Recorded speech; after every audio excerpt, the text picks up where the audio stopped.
When Corey left me, he said, I loved you at one point. I loved you at one point, but I don't love you anymore. Right before he was sitting there saying, right after he was sitting there saying how much he wanted to get the house with me and how he wanted to get a crawl space underneath the house that was big enough for him to crawl in, and how he was so excited to expand the family with me, and how he was so excited to fucking get a house, and how he was so excited to do everything with me, and how he wanted me to get pregnant, and how he wanted to have more kids with me, and this, that, and the other thing. He sat there holding my hand and kissing me for like 2 weeks. And then, poof, he left for Hannah.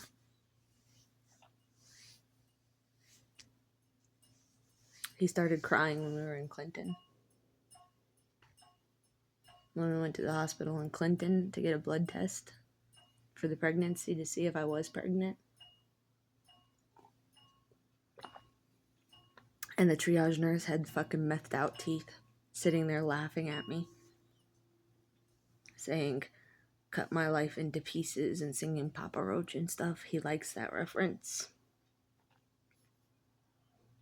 It's like, I didn't appreciate what they did to me out there. And Corey just sat there crying in the waiting room, and I didn't fucking know why. He kept saying, you're not pregnant, you're not pregnant. And then I had to go and buy a pregnancy test on top of the blood test, because he kept saying, you're not pregnant, you're not pregnant. And then I had to buy a pregnancy test. And all the pregnancy tests in Dunn, the whole entire area of Dunn, were wiped off the shelf. And I had to go to Fayetteville. And I had to get a pregnancy test in Fayetteville, because he drove me down to fucking Fayetteville.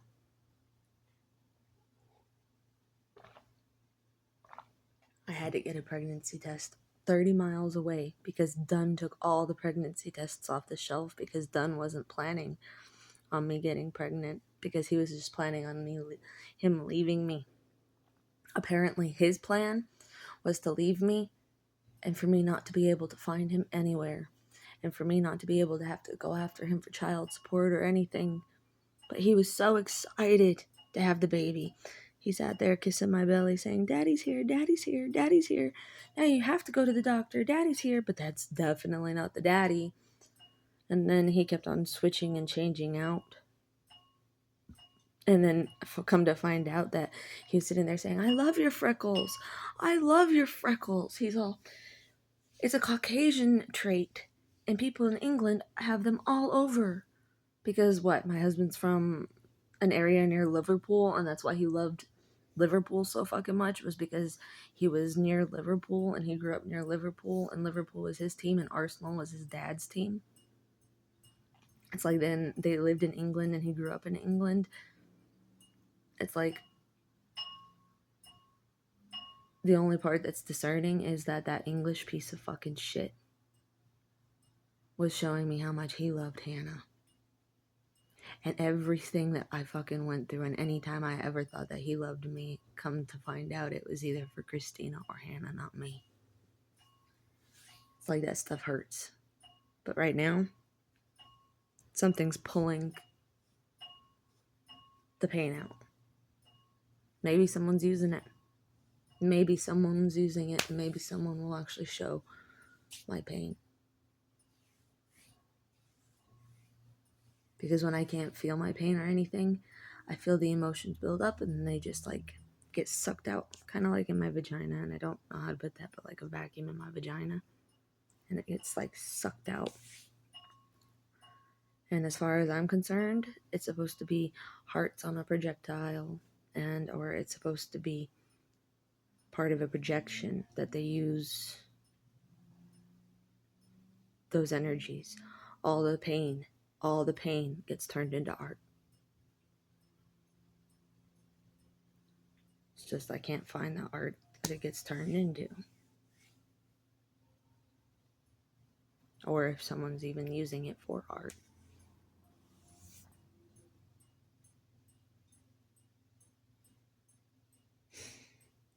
But it's not that I'm addicted to Hannah. That's the last known location of my husband that I've been trying to find. Not just for child support. he doesn't even fucking care about me he kept promising me. He's like, I'll help you get on your feet. I'll help you get on your feet. I'll help you do this. He's like, I'll help you do anything you want, anything you need. And he used to tell me that he would do anything for me. Anything for me. He kept sitting there saying, I tried to be whatever you wanted me to be. But when we were talking about having kids, I wanted to have multiples. My grandma Betty is prone to multiples and it skips generation, so I should have been having multiples, but go figure, I'm not a Duran. So that probably explains that situation. But Cassie and Crystal, they're Durans, or they're actual descendants. I mean, they're Holly's kids, and Holly is the girl. I mean, it's kind of different when it's a sperm and your mom's a fucking hole. But Cassie and Crystal, they have the potential to be able to have triplets, twins, quadruplets. It's like they have the possibility to have the multiples and stuff. And it would be kind of cool if, Cassie or Crystal had multiples or something. I don't know if they'd make the greatest of mothers,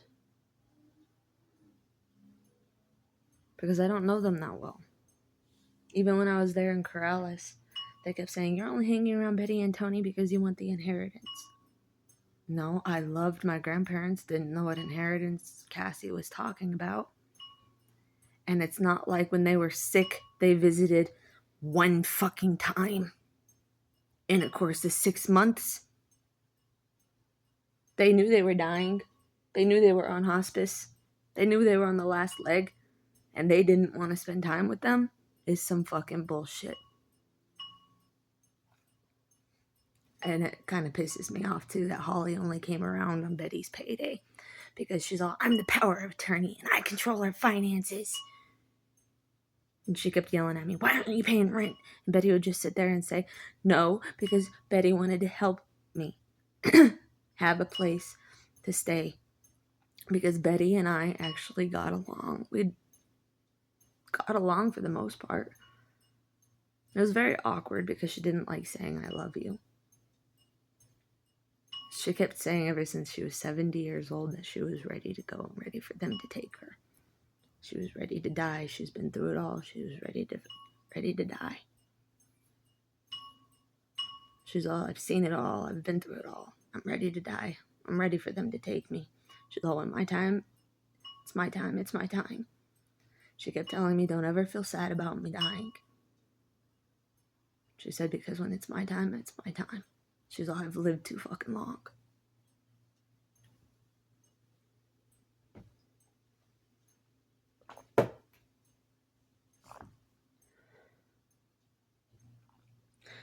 I remember asking Betty once if her and Tony had any,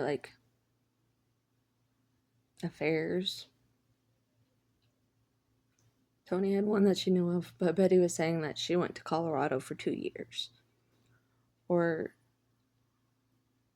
an extended period of time, and she went back to Colorado to be with her family for a little while, and then went back. It was when they were building the house in Corrales. And the boys were building the house, and my grandpa was too. It's like that house in Corrales was actually pretty cool. They built it with their bare hands. I wanted to keep it in the family, but Holly wanted to sell it.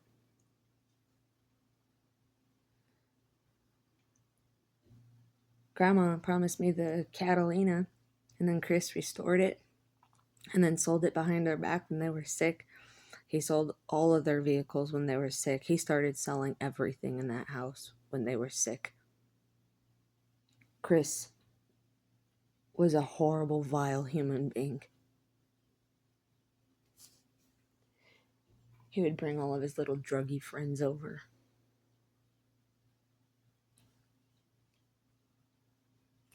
But my mom lived there too. My mom, she tried getting Chris kicked out and everything. And Betty's like, Chris is my son and he's lived here for 15 years. Blah, blah, blah. It's like Betty didn't want to let my mom in the house. I had to beg Betty because my mom was going to be homeless. And my mom Like, I had to beg Betty, and Betty's like, well, fine. It's like, Betty used to love Sesame Street.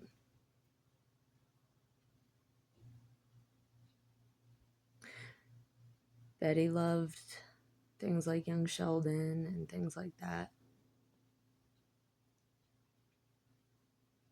She always watched Fox News.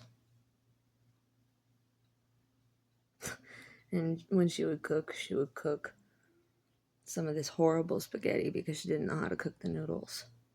It was horrible spaghetti. But she knew how to cook a meatloaf, and she knew how to cook dumplings. She knew how to cook these things called rajas. And then there's Tony. My goodness. Dominica's dad in Corrales. His name was Dominic. When harvest time would come, because they had their licenses, so they were able to grow like a plant or two. And when harvest time came, they made one plant into like this hash and one plant into like just the plant and shake and stuff. And I know this is bad, but Tony had like 3 or 4 plants, sometimes 5. Some of them were small, some of them were big. Like, we had this autoflower plant that only grew less than an ounce. But it's like, when harvest time would come, Betty's like, I don't touch that shit. I don't touch that shit. But the whole house was smoked out. Like, the whole house was smoked out. I'm like, and you're not high. But he's like, nope, I don't touch that shit. But when you open the door, the whole house is smoked out. I miss Betty sometimes. I miss Tony too sometimes too. At the last lick of Tony's life, at the last lick of his life, we sat there watching basketball and stuff. And it's like, after Dominic died, Tony went downhill. Dominic came by and sat on the porch every day. And we sat on the porch every single day. And we smoked a bowl or two. And those are things that Corey took for granted too, because he could have at least said thank you for your hospitality to my grandparents.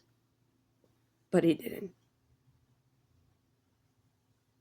My grandpa took him under his fucking wing.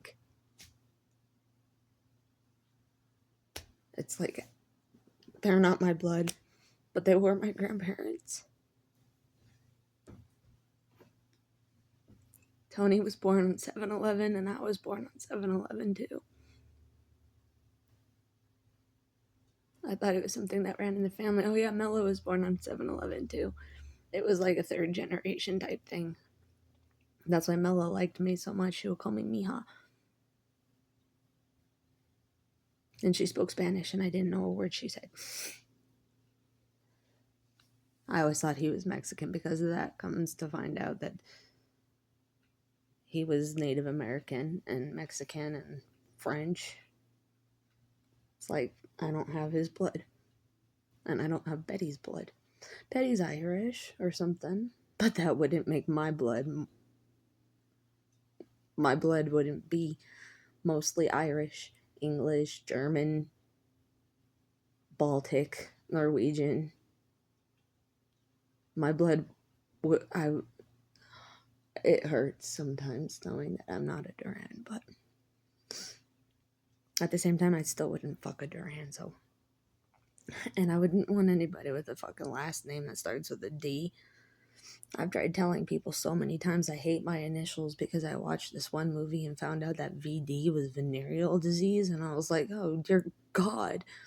I was like, why the fuck would my mom fucking put me with the freaking initials like that? Beyond that.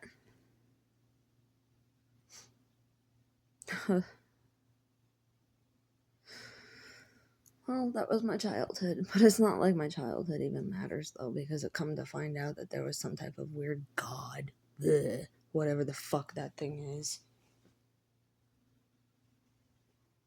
I remember talking to Jack one time, and Jack, I tried telling him about the whole entire out of body experience. And then he just told me gods are tricksters. Gods are tricksters. And then he kept saying the thing, the thing, the thing.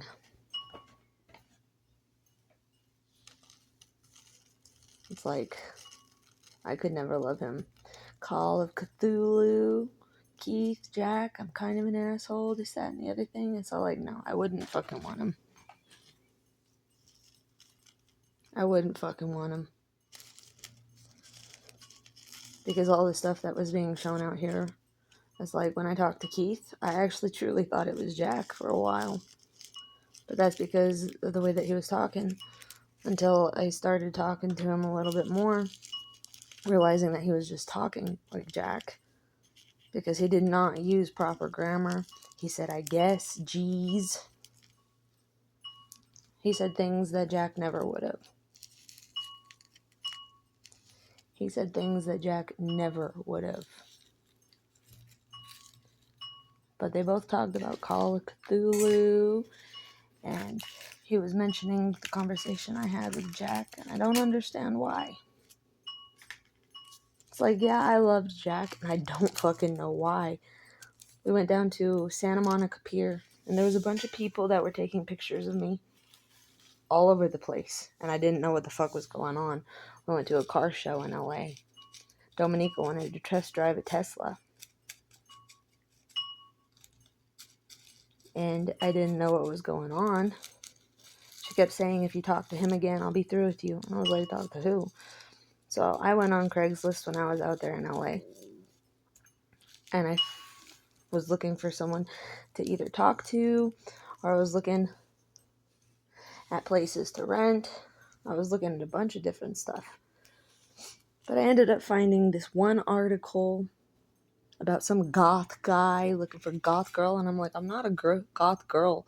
But his book interested me. And I wanted to talk to him because he seemed like an educated person. And that's one of the reasons why I initially talked to Jack. And that was in 2018 or 17, going on 18. It was in December 2017, almost 2018.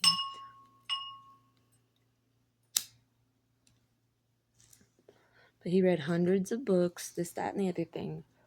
It's like, and he always does the right thing, but he did the wrong thing. It's like, until I realized that he was probably talking about Republican wing or some shit. But